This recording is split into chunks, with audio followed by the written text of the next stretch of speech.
हजरत ईसा अलैहिस्सलाम का प्यारा दौर ज़माना है। हजरत ईसा अलैहिस्सलाम एक कब्रिस्तान से गुजरते हैं, क्या देखते हैं कि कब्र के अंदर जो मुर्दा लेटा हुआ है उस पर अल्लाह का अजाब नाजिल किया जा रहा है। बड़े बड़े बिच्छू डंक मार रहे हैं, बड़े बड़े सांप डस रहे हैं। हजरत ईसा अलैहिस्सलाम ने जब इस भयानक मंजर को देखा है, हकीकत में मुसलमानों अपने सफर को आगाज करते हैं, दिल में सोचते हैं मौला ये बहुत बड़ा खताकार इंसान रहा होगा, बहुत बड़ा गुनहगार इंसान रहा होगा जिस पर इस तरीके से अजाब नाजिल किया गया है। हकीकत में मुसलमानों चंद दिनों के बाद, चंद अरसे के बाद हजरत ईसा अलैहिस्सलाम का गुजर फिर उसी रास्ते से होता है। क्या देखते हैं कि जिस कब्र पर अल्लाह का अजाब नाजिल किया जा रहा था, बड़े बड़े बिच्छू डंक मार रहे थे, बड़े बड़े सांप डस रहे थे, ए मुसलमानों आज उस कब्र पर अल्लाह की रहमतों का नुज़ूल किया जा रहा है। जन्नत की क्यारियों से ठंडी ठंडी हवाएं दी जा रही है। हजरत ईसा अलैहिस्सलाम अपने हाथों को मौला की बारगाह में उठाते हैं, अर्ज करते हैं ए रब्बे कायनात, इस शख्स ने कब्र के अंदर रहकर कौन से अच्छे काम को कर दिया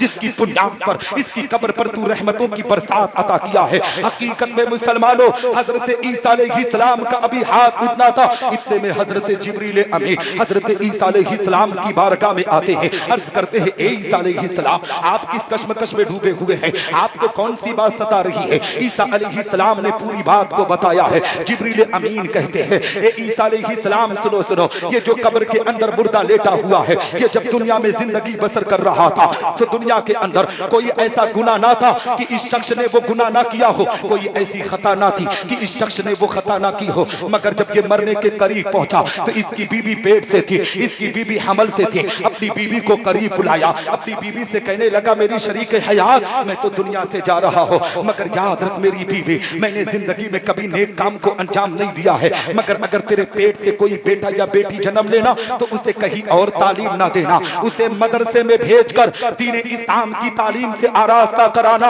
हकीकत में मुसलमानों जिब्रील अमीन कहते हैं ए ईसा अलैहिस्सलाम इसके इंतकाल के बाद इसकी बेबी ने एक बेटे को जन्म दिया। वो बेटा जब 4 साल की उम्र से ज्यादा हुआ तो इसकी बीबी ने उसकी तालीम कहीं और ना ले जाकर एक दीन इस्लाम के इदारे में ले जाकर एक मदरसे के आलिम दीन के सामने अपने बेटे को 2 जानों बिठाया है। उसके बेटे के सामने उस्ताद ने बिस्मिल्लाहिर्रहमानिर्रहीम की तिलावत किया और उसके बेटे ने अपनी ज़बान से बिस्मिल्लाहिर्रहमानिर्रहीम की तिलावत किया।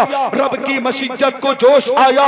अल्लाह रब्बुल इज्जत इरशाद फरमाता है फरिश्तों तुम आसमान पर क्या कर रहे हो, जिसका बेटा जमीन पर बैठकर मुझे रहमान कह के पुकारे, मुझे रहीम कह के पुकारे, उसके बाप की कब्र पर मैं अजाब नाजिल करूं, ये मेरी इज्जत को गवारा नहीं है।